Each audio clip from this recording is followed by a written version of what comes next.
Barbecue কার না পছন্দ? সবারই মোটামুটি ফিশ বারবিকিউ খেতে খুব ভাল লাগে। আসসালামু আলাইকুম, কেমন আছেন সবাই? আশা করি সবাই ভালো আছেন। তো আমি আজকে তেলাপিয়া মাছের বারবিকিউ করতেছি। এটা হচ্ছে আমার ফার্স্ট টাইম।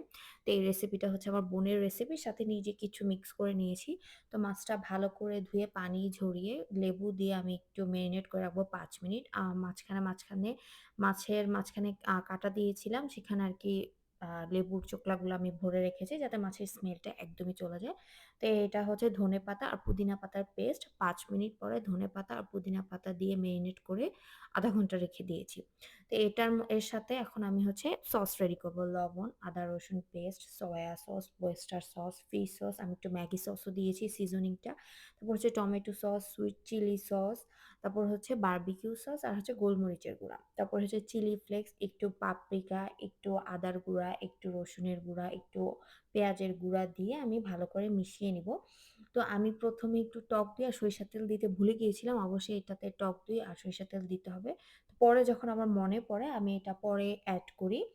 তো মেরিনেট করে আমি প্রায় ১.৫ ঘন্টা বা ২ ঘন্টার মতো রেখে দিয়েছিলাম।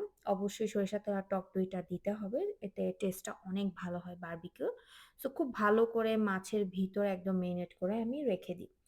আর এদিকে আমি হচ্ছে এখন আপনার বারবিকিউর যে সসটা সেটা রেডি করব। ফ্রাই প্যানে একটু সরিষার তেল দিয়ে, একটু রসুন কুচি দিয়ে, তারপর হচ্ছে যে সসটা রেডি করেছি সেটা দিয়ে দিব। তো আমার সসটা একটু বেশি ঘন করে ফেলেছিলাম আমি।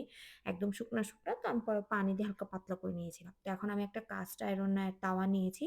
এখানে ফিশটা ভেজে নিব। তেল দিয়ে মাছটা আরকি ভেজে নিচ্ছি ভালো করে। তো ভাজা শেষ। এখন চুলা বন্ধ করে আমি হচ্ছে বারবিকিউ সসটা মাছের গায়ের উপর দিয়ে সুন্দর করে দিয়ে দিয়েছি।